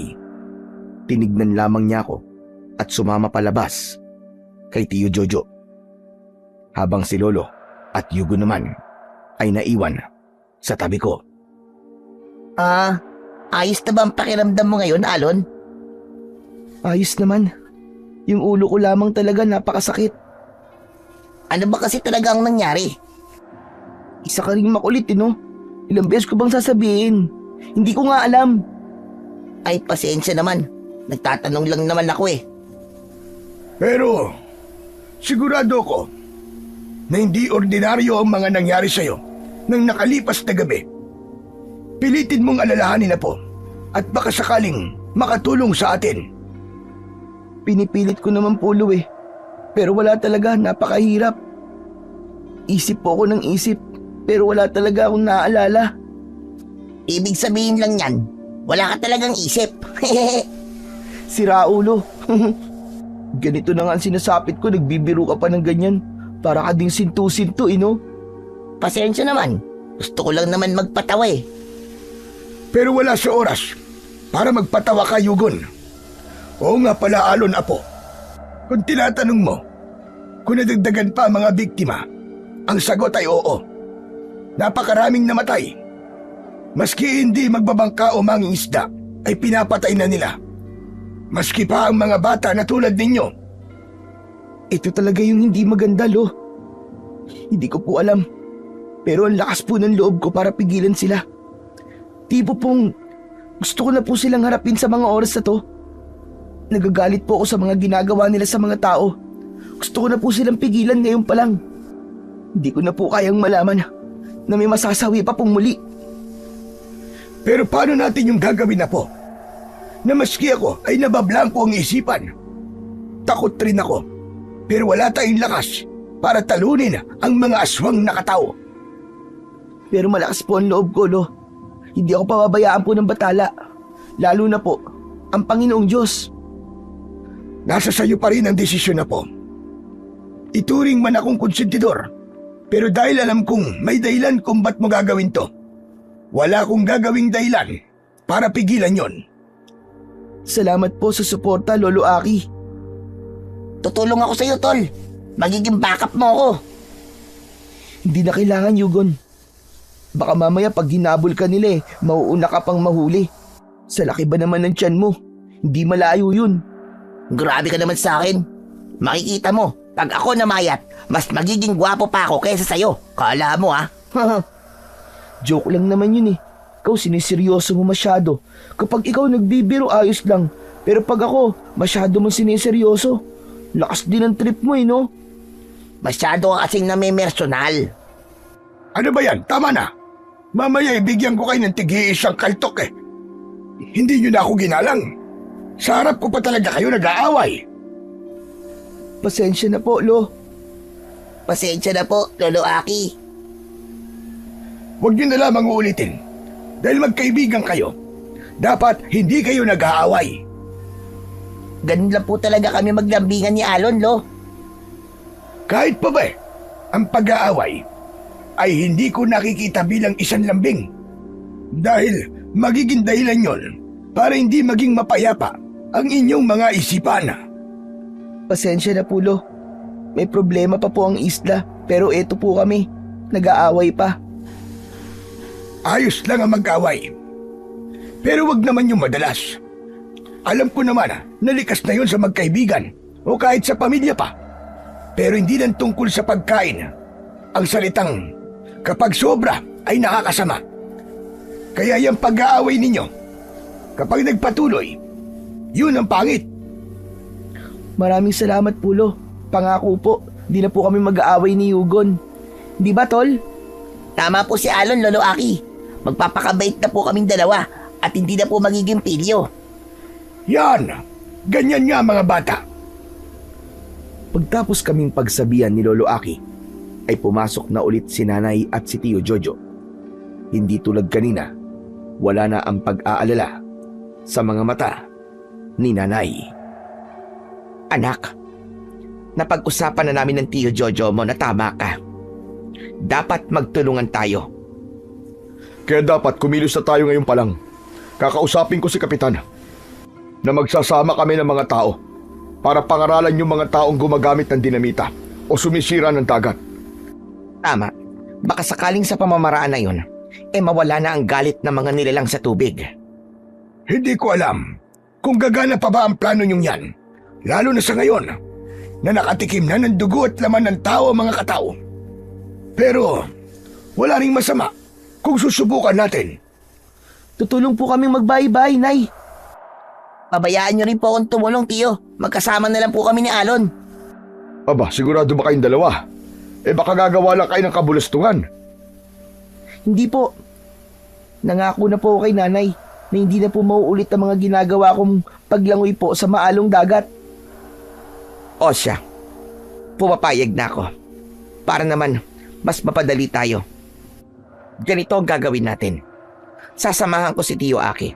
Tapos kayo magkaibigan. Kayo ang magkasama. Tapos, kahit ako na lang mag-isa, ako naman yung pupunta kay Kapitan para humingi ng tulong. Ngayon na po ba tayo mag-uumpisa? Tama ka, Alon. Uumpisa na natin. Wala na tayong aaksayang panahon. Dahil habang tumatagal, parami ng parami ang mga dinamitang hinahagi sa dagat. Dahilan kung bakit parami din ng parami ang mga nabibiktima. O paano? Tara na, Alon. Sige. Nay, mag-iingat po kayo ni Lolo, ah. Kayo rin mga bata. Naghiwa-hiwalay kami at naglakad sa magkakaibang direksyon. At napagpasyahan naming magkaibigan na uunahin namin ang mga taong malalapit sa dalampasigan. Tol, sa palagay mo ba, makikinig sila sa atin? Walang masamang subukan, Yugon. Para din naman sa kanila to eh. Ang dami kasing tanong sa isip ko eh. Kung maniniwala ba sila o kung ano-ano pa. Di ba? May nabanggit nun sa atin na iniisip daw ng mga tao na baliw ang lolo mo na tatay ni Aling Dalisay. Paano kung isipin nila na ganun din tayo? Nasa sa kanila na yon, Yugon. Kapakanan lang naman nilang iniisip natin eh. Hindi naman para lang sa atin ang ginagawa nating to eh. Para din sa kaligtasan nila. Pero kung ayaw nilang makinig at patuloy lang din sila na sisirain ng dagat, sila rin ang parurusahan ng mga nilalang ng kalikasan. Malinis ang konsensya nating iligtas ang buhay nila.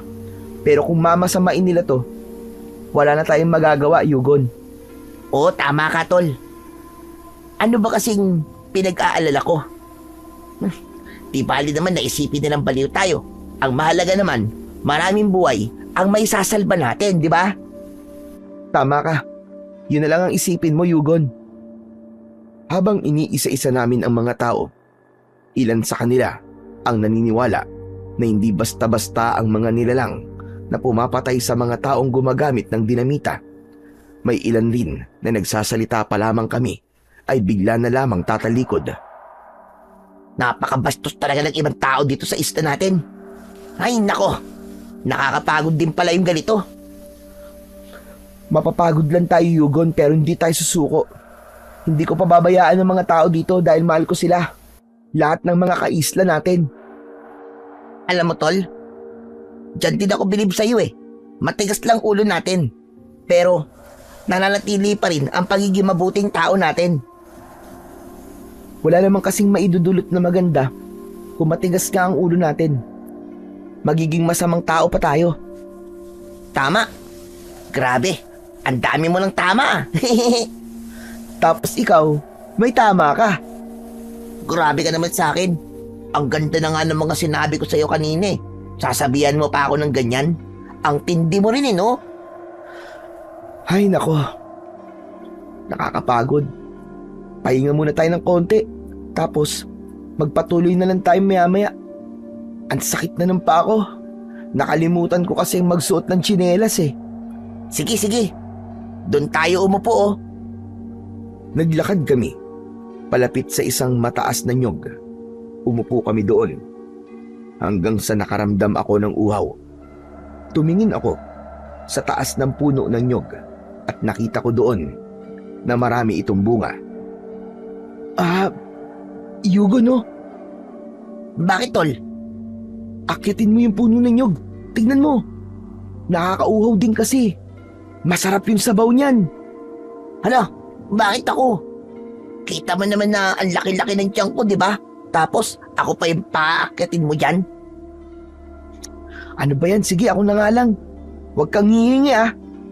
Tignan mo to, napakaramot. Kapag ikaw, di naman kita ginaganyan ah. Wala, bahala ka dyan. Tamad-tamad mo. Inakyat ko ang puno at normal lang naman yun sa akin dahil dati ko na tong ginagawa at naghulog ako ng 2 bunga nito. Ngunit bababa pa lamang sana ako nang makarinig ako ng humihingi ng saklolo. Hindi ko alam pero tumalon kagad ako, ngunit maayos akong nakalapag sa lupa. Nakatulala naman ang kaibigan ko nang makita yon. Habang ako, mabilis na tumakbo kung saan ang kinaroroonan ng batang boses na naririnig ko. At tama nga ang nasa isip ko. Sa hindi kalayuan, may isang bata ang nalulunod. Sabay nun, ang malalakas na alon ng tubig sa dagat. Pasensya na po, Nay. Sa pagkakataon pong to, kailangan ko po talagang suwayin ka. Tol, teka, anong gagawin mo? Malakas ang ampas ng tubig, delikado yan! Ayoko nang may mamamatay uli sa mga kaisla ko. Mabilis kong nilangoy ang dagat, papunta sa kinaroroonan ng batang nalulunod. Nahawakan ko ang kamay niya, ngunit napansin ko na kahit na anong hila ko sa kanya, ay hindi kami makaalis-alis sa pwesto namin.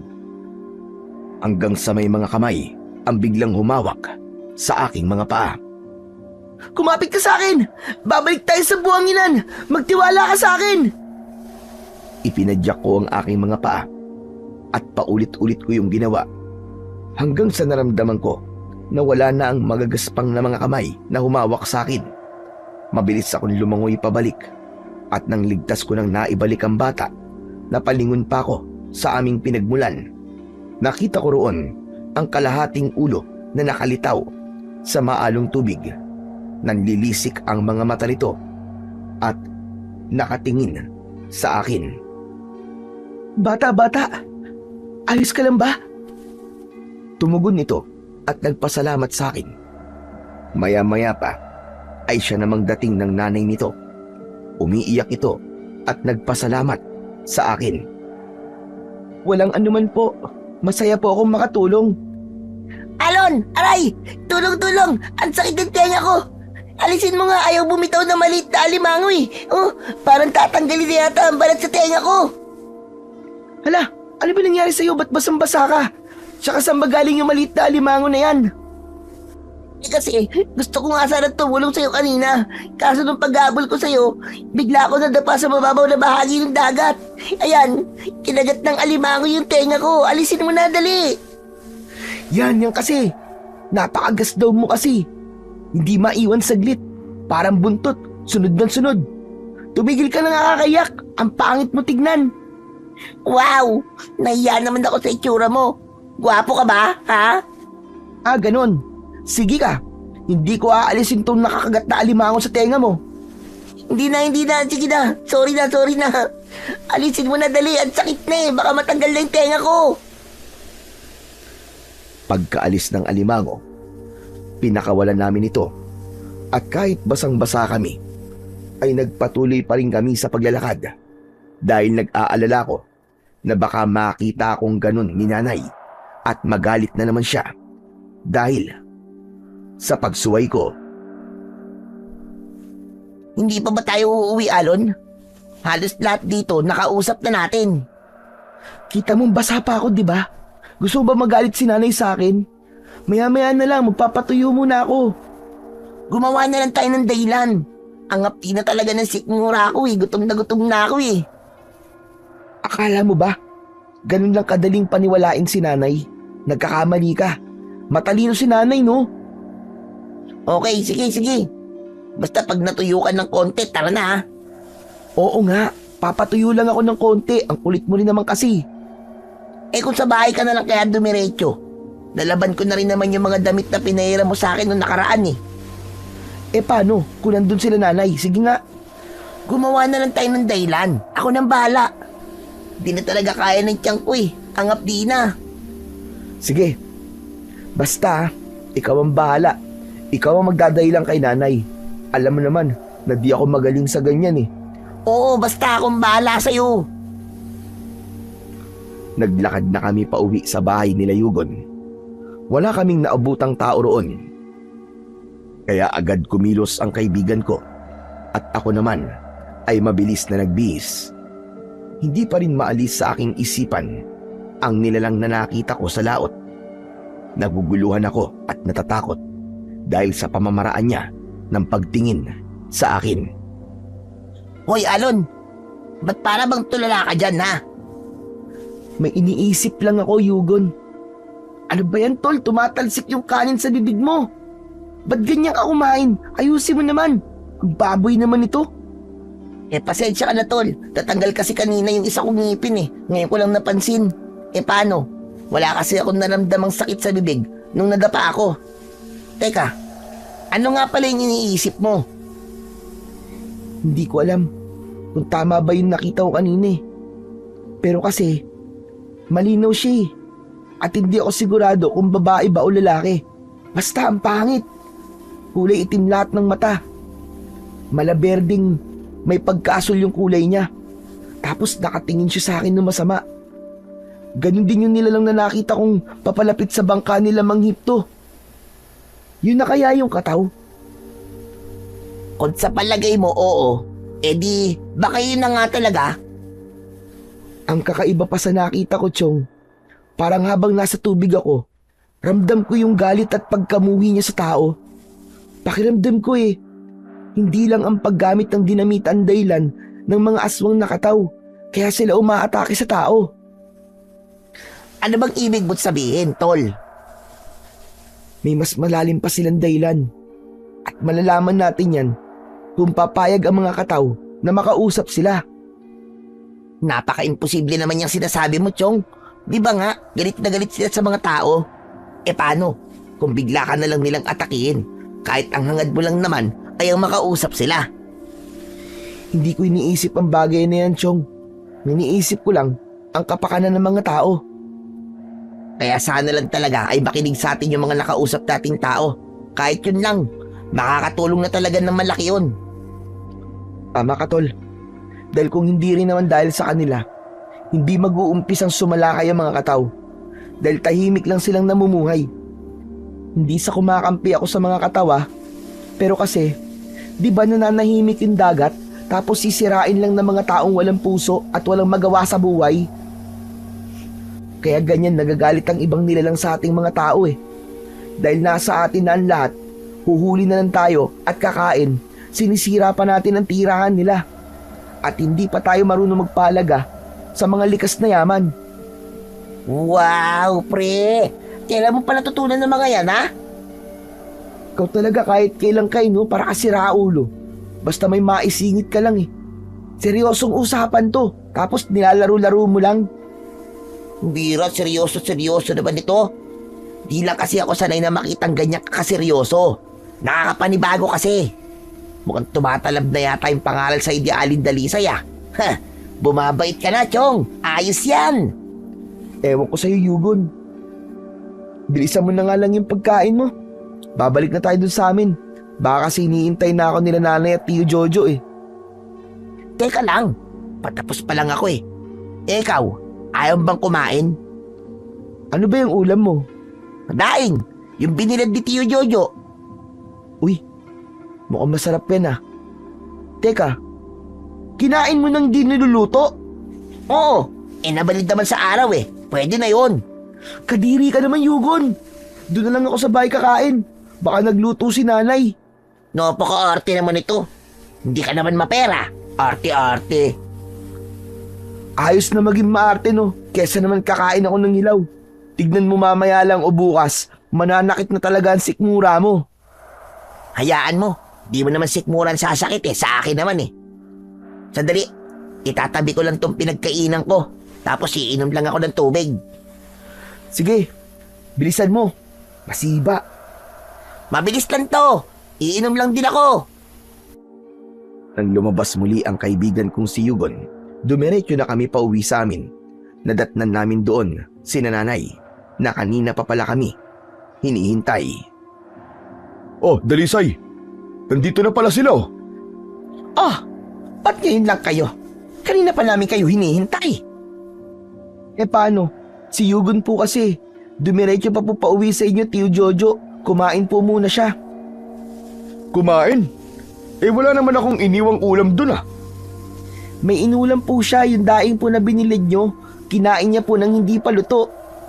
Anak ng teteng, nag-iisip ka ba, Yugon? Hindi mo ba iniisip na galing sa bilad sa araw yon? Sigurado ako mananakit ang sikmura mo niyan. Hindi po, Tio. Matibay naman po ang sikmura ko eh. Hehe. Ay nako, ewan ko sa yung bata ka. Pero teka, hindi naman yan ang suot mong damit kanina? Kanina po kasi Aling Dalisay, may nalulunod po. Tinulungan niya. Kaya nabasa po siya. Yun. Doon po sabi siya nagpalit ng damit. Yung pinahiram niya pong damit sa akin, nung nakaraan, yun na rin po ang ginamit niya. Yugon! Hala! Nakpo! Pasensya na tol. Nadulas ako, sorry. Ganun ba? Teka, Nay. Hindi po kayo galit? Hindi anak. Natauhan na ako sa mga sinabi ng lolo mo at ng Tio Jojo mo. Tama sila. Walang dahilan para pigilan ko ang mga bagay na nagpapasaya sa'yo. Dahil yan mula pa noon, ganyan ka na. Talaga po ba, Nay? Naku, maraming salamat po. Wala yun anak. O ano? Anong balita sa lakad nyo? Tungkol po doon, Nay, ayos naman po. Ang kaso, iilan lang po sa mga tao. Kapag kinakausap po namin, tinatalikuran lang po kami. Sa palagay ko po, iniisip po nila na mababangis na isda lang po ang gumagawa po nun sa mga biktima. Ganyan din ang nangyari sa amin kanina. Pero wala tayong magagawa. Ganyan talaga ang pag-iisip ng ibang tao. Kaya nga po di na lang po nila inisip na nakakasira na po sila. At siguradong kapag gagamit po sila ng dinamita, may ibang isda po na madadamay kahit na hindi naman sila kailangang hulihin. Ang magagawa lang natin sa ngayon ay maghanda at mag-isip. Dahil hindi tulad ng Magindara, ang mga aswang nakatao na lalaki ay kayang-kayang umatake na kahit sa maliwanag.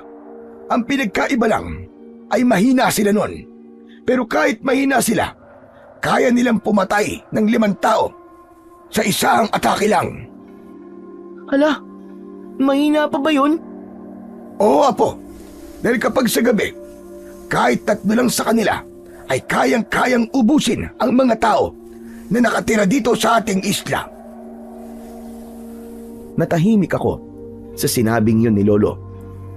Naalala ko ang nilalang na nakatingin sa amin kanina. Pero grabe naman po yata. Napapatay sila ng maraming tao dahil lang sa pangiistorbo ng tao sa kanila. Sa tingin ko po, may malalim po na dahilan. Maliban doon, sigurado ako na nagkaroon ng mas mabigat na kasalanan ang mga tao. Pero kung meron man, ano naman kaya yon? Yung po ang aalamin natin, Nay. Pero paano natin gagawin yon, anak? May plano po ako. Bago pa lumubog ang araw, ay sinabi ko na kina Nanay at Tio Jojo at Lolo ang plano ko. Naghanda kami ng gabing yon, mga gamit at iba pa. Kung sakali man na hindi makikipagkasundo ang mga nilalang ng tubig, maliban doon ay gumawa ako ng sarili kong sibat. Ano pa ba ang gagawin mo dyan, anak? Eh may mga itak naman na dinala ang Tiyo Jojo mo. Wala lang po, Nay. Ayos ka lang ba, anak? Hindi ko po alam, Nay. Bakit nakakaramdam po ako ng galit sa mga aswang ng tubig? At ganun na rin po sa mga tao. Gusto mo ba na ibahagi sa akin ang nararamdaman mo? Kasi po, Nay, bilang isang nilalang na nilikha, dapat pahalagahan po nila kung ano ang meron sila ngayon. Pero anong ginagawa po nila? Sinisira po nila. Dahilan kung bakit nagkaroon po ng galit sa atin yung mga aswang na nananahimik. Anak, huwag mo nang masyado pang isipin yan. Lahat ng problema ay may solusyon. Darating ang araw na mapagtatanto rin nila ang kanilang mga maling nagawa. Kaya anak, huwag ka nang masyadong mag-isip dyan. Hindi mo dapat pinoproblema ang bagay na yan. Paano hindi ko po problemahin, Nay? Ang sabi niyo po at ni Lolo, kahit pa ang ibang tao, sinasabing anak ako ng isang bathala ng karagatan. Pero ako mismo, walang magawa, walang kapangyarihan para iligtas ang nakararami. Nay, napakawalang kwentang tao ko po. Wala akong kwenta. Ano bang pinagsasasabi mo, Alon? Huwag mong sabihin yan sa sarili mo. Kasi ang dami mo nang nagawa para sa mga tao. Ang ilan ay inililigtas mo pa kapag nalulunod, di ba? Kaya huwag mong sabihin yan sa sarili mo. Wala kang kasalanan sa mga nangyayaring ito. Tama ang nanay mo, Apo. Hindi naman porke sinasabi namin na bigay o anak ka ng isang bathala, responsibilidad mo na ang lahat. Dahil kung ikaw ay nag-iisip ng paraan para matigil ang gulong ito, iniisip pa ng mga tao kung anong hirap ang pinagdadaanan mo habang iniisip mo naman ang kapakanan nila. Sinusuportahan na kita kung ano man ang gusto mong gawin, anak. Pero ang hindi ko matatanggap ay yung sisisihin mo ang sarili mo dahil may mga taong nabibiktima pa rin. Sila ang may kasalanan, kaya sila nagkakaganon. Salamat po, Nay. Pati na rin po sa inyo, Lolo. Aling Dalisay, Alon, Lolo Aki. Naihanda na daw po lahat ni Tiyo Jojo. Okay na raw po. Ayun naman pala, anak. O ano? Tara na ba? Opo, Nay. Tara na po. Sa ilalim ng bilog na buwan, nag-umpisa na kaming maglakad. Wala kaming balak na saktan ang mga katao. Ang tanging gusto lamang namin ay makipagsundo at humingi ng tawad dahil sa mga nagawa ng mga taong gumagamit ng dinamita sa pangingisda. Tiyo, mauuna na po akong umuwi ah. Inaantok na po ako eh. Tapos ang sakit pa po ng tiyan ko. Yan. Sabi ko na nga be, katakawan mo kasi. Pati hilaw na daing, kinain mo. Aray ko. Hindi ko na talaga kaya. Uuwi na ako, Tiyo. Matibay pala ha. Sige. Kung hindi ka na babalik, isara mo ng maayos yung bahay, pati ang mga bintana ha. Opo. Naku, babay na. Lalabas na talaga, nakadungaw na. Nakakapagtaka. Inabot na tayo ng kalagitnaan ng gabi. Pero hanggang ngayon, hindi pa rin lumilitaw ang mga aswang nakatao. Magtiyaga lang po muna tayo, Tiyo. Baka mamaya lilitaw din sila. Tinignan ko lamang sila dahil sa kanilang mga sinasabi. Tumayo ako at lumapit sa tubig. Nang dumampi sa balat ko ang tubig ng dagat, kakaibang bigat na enerhiya ang naramdaman ko. Sabay pa nun, naalala ko din kung ano ang nangyari sa akin nung nakaraang gabi. Pumikit ako dahil sa sakit na nararamdaman ko sa bawat parte ng aking ulo. Napansin yon nila nanay. Kaya naman, nilapitan nila ako. Anak ko, ano nangyayari sa'yo? Anak, ayos ka lang ba? Nay, ang sakit po, Nay. Ang sakit. Diyos ko, iuwi mo na kami, Jojo. Tiyo, umuwi na po muna tayo. Teka, sandali lamang, Dalisay. Tignan mo ang dagat. Diyos ko, lumalakas ang hampas ng alon. Hindi maaari ito. Isang babala ito. Bilisan nyo! Tumakbo na tayo! Ngunit bago pa man kami nakatakbo ng malayo, may mga nilalang ang humabol sa amin. Kitang-kita ko ang itsura ng mga nilalang na yon. Kakaiba sila kung ikukumpara sa isang syokoy. Ngunit habang hinahabol nila kami, dahan-dahang nawala ang sakit ng ulo ko. Huwag nyo na kami pahirapan. Ibigay nyo na lamang ang mga sarili nyo sa amin para unti-unting matapos ang gulong sinimulan ninyong mga tao. Sandali lamang! Huwag nyo kaming sasaktan. Sinadya naming makipag-usap sa inyong mga katao. Kaya kami nandito. Tama ho ang sinabi ng tiyo ko. Nandito kami para makipagkasundo. At ayaw na namin ng gulo. Nangako po kami na hindi na namin sisirain ng dagat. Nahihibang na ba kayo? Kaming mga uri ng kataw ay hindi katulad ng mga babaeng kataw na iniisip ninyo. Dahil kung sila ay pinangangalagaan ng dagat, kami naman ay walang pakialam doon. Ang tanging gusto lang namin ay ang dumami at magkaroon ng tagapagmana. Hindi na nga sana namin pakikialaman ang paninira ninyo sa aming tahanan. Ngunit dahil sa kasakaman ninyo, dala ng mga pampasabog ay nalason ang kaisa-isa kong anak na lalaki na magmamana sana sa pagiging pinuno ko. Pero teka lang naman po. Huwag niyo naman pong latin ng mga tao. May iilan pa rin naman na pinipiling pangalagaan po ang dagat. Maawa ka naman po sa kanila at sa pamilyang maiiwan po nila. Wala akong pakialam doon dahil pare-pareho lang kayo. Tao din sila. Tao din kayo. Kasalanan ng isa ay kasalanan ng lahat.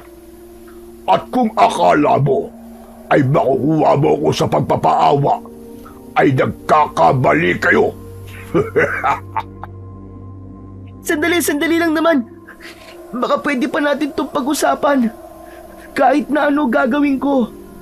Huwag mo lang saktan ang mga tao dito sa isla. Nakikiusap ako sa iyo, maawa ka na. Anak, ano bang pinagsasasabi mo? Sumenyas ang nilalang na nasa harapan namin at napansin ko ang mga kasama niya na hinawakan ang braso nila nanay at bahagyang inilayo sa akin. Kung ganun, ikaw pala ang nasa propesiya. Ikaw pala ang batang may dugo ng bathalang si Magwayan. Kinagagalak kitang makilala. Batang bathala. Anong gagawin mo sa anak ko? Layuan mo siya, halimaw ka! Huwag mong pakialaman ang anak ko! Marahimik kang babae ka. Hindi kita kinakausap at hindi kita kailangan. Ikaw, bata, kung gusto mo mailigtas ang ibang tao dito sa isla ninyo, ialay mo sa amin ang dugo mo at nangangako kaming hindi naguguluhin kailanpaman ang mga tao rito sa islang ito. Alon, huwag kang makinig sa kanya. Maawa ka sa nanay mo. Kapag ginawa mo yan, siguradong hindi niya kakayanin. Baka kung mapano rin siya. Hindi ako nakapagsalita sa mga sinabi nilang yon. Nagdadalawang isip ako kung susundin ko ba ang sinabi ng aswang nakataw na nasa aking harapan. Apo, mag-isip ka mabuti. Mapanlin lang ang mga kataw. Makinig ka sa akin. Kahit noon pa sa mga kwentong bayan, kailanman ay hindi marunong tumupad sa isang salita ang mga kataw. Sa aking kamakinig, Apo, nasisiguro ko dahil gusto niyang makuha ang dugo mo, ay gagamitin niya lamang yun para mas lumakas siya. At kahit makuha niya pa ang gusto niya sa'yo, alam kong papatayin niya pa rin ang lahat ng tao sa islang ito. Maniwala ka sa akin, Apo! Sige, makinig ka sa kanila, bata. Ngunit sa oras na piliin mong makinig sa kanila, sisiguraduhin ko sa'yo na maghahalo ang dugo sa tubig ng dagat. Bibigyan kita ng pagkakataon para makapag-isip-isip. Ngunit bawat minuto, katumbas dun, ay isa sa pamilya mo ang pahihirapan ko. Kaya ngayon pa lamang, mag-isip ka na. Hindi ko alam ang gagawin ko ng mga oras na yon. Natulala ako at natakot. Umalis sa harap ko ang pinunong aswang nakataw. Natauhan ako nang marinig ko ang sigaw ni nanay.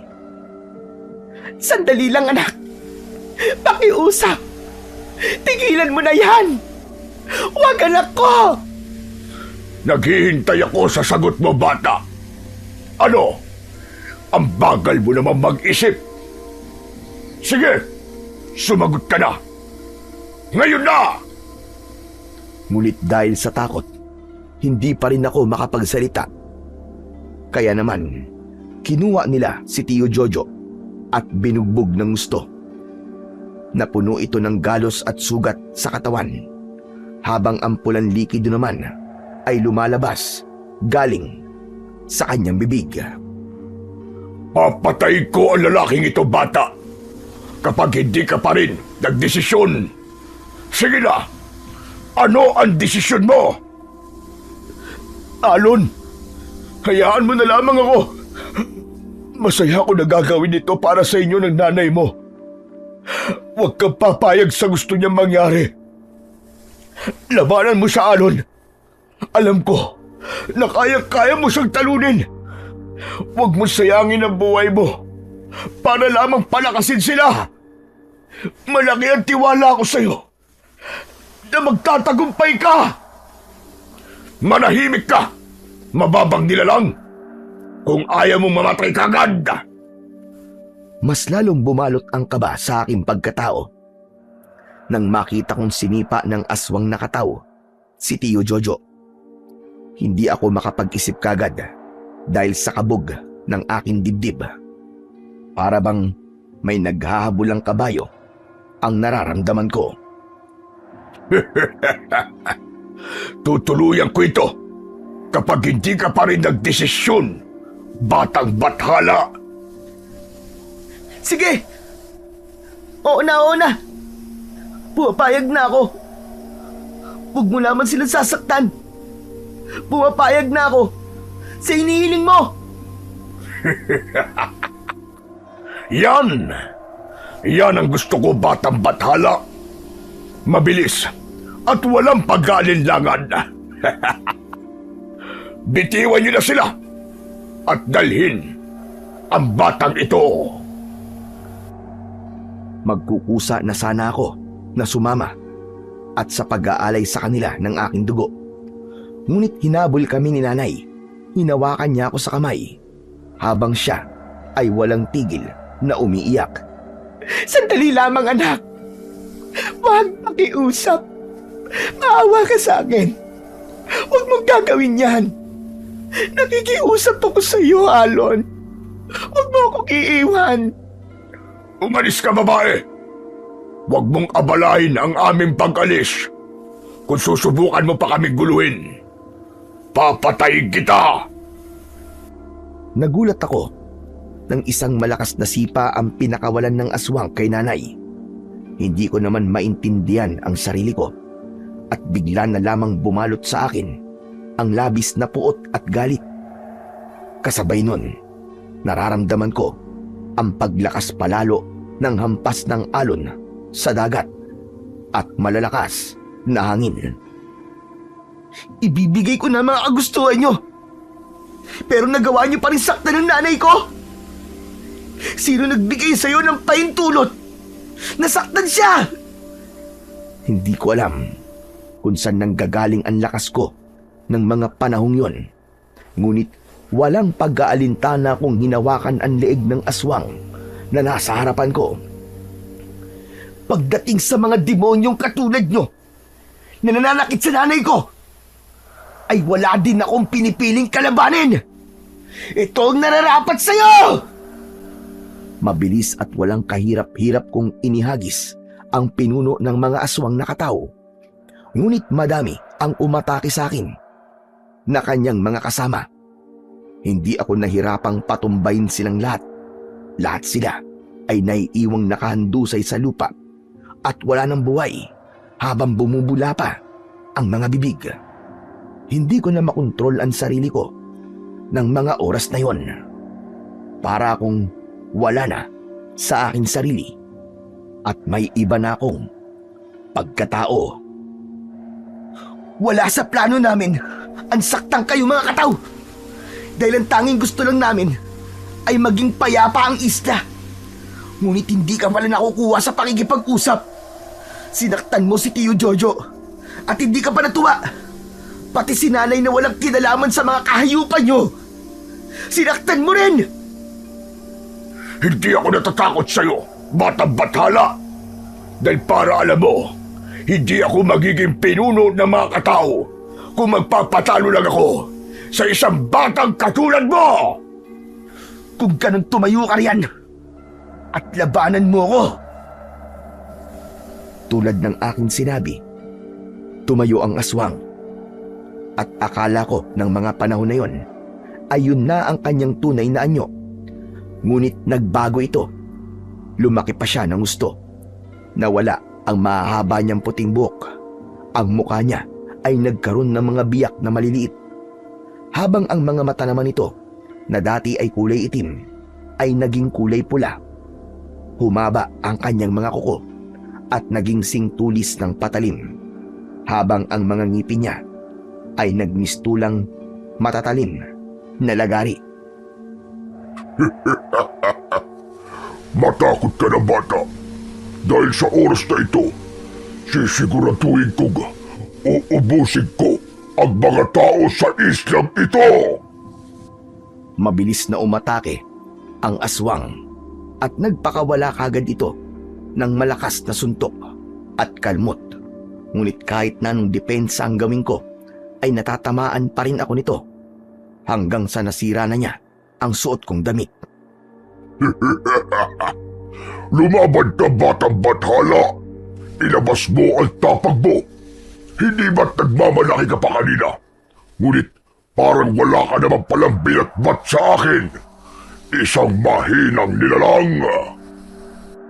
Itinuloy niya ang mabibilis niyang mga galaw hanggang sa tinamaan ako sa dibdib ng kanyang malakas na suntok. Dahilan kung bakit ako tumilapon.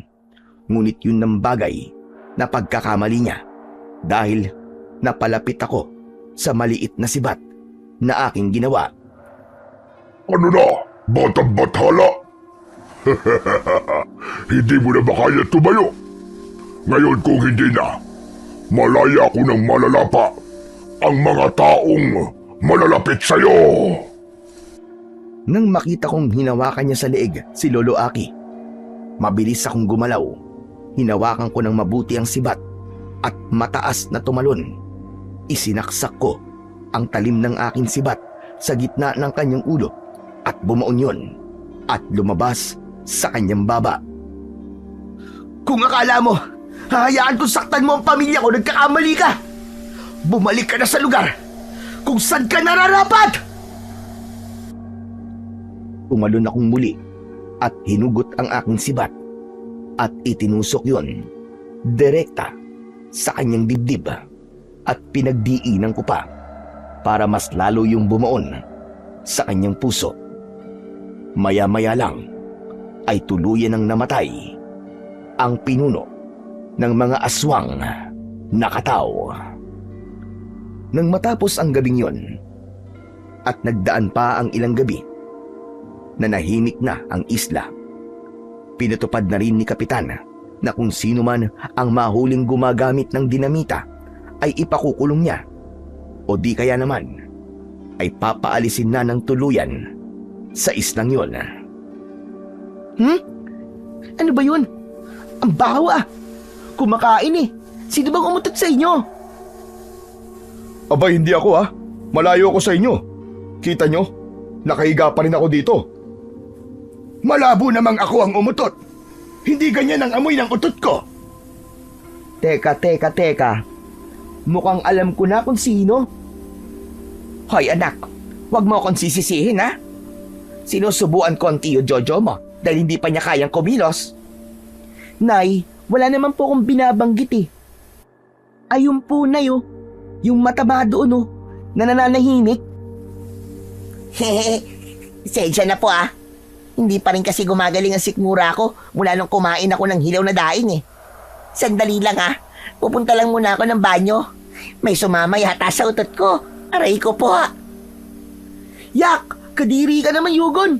Kumakain ng mga tao dito, yung bastos mo talaga. Ang mga bata talagang ito, oo. Lumipas ang buwan at taon. Hindi na po muling ginulo ang aming isla ng mga nilalang ng dilim o aswang ng dagat. Dahil naging mabuti na po ang mga tao sa dagat. Nanguna rin po ako sa pagpapanatili at pangangalaga sa likas na yaman ng ating mundo. Gusto ko pong iparating sa mga tao na pangalagaan po natin ang ating likas na yaman, mapadagat, ilog, sapa, o kahit sa lupa man, o sa mga kabundukan, tulad na lamang ng mga puno. Pangalagaan po natin ang ibinigay sa ating permanenteng yaman ng ating Panginoon dahil magiging sandalan natin ito sa panahon ng ating kahirapan. Hindi man tayo parusahan ng mga bathala, Diyosa o tagapangalaga nito, ay bigyan natin sila ng respeto. Kahit hindi sinasabi sa atin, ay dapat nating gawin ito ng may pusa at bukal sa ating mga puso. Dito na po nagtatapos ang aking kwento. Sana po ay may napulot po kayong magandang aral. Maraming salamat po sa inyong pakikinig.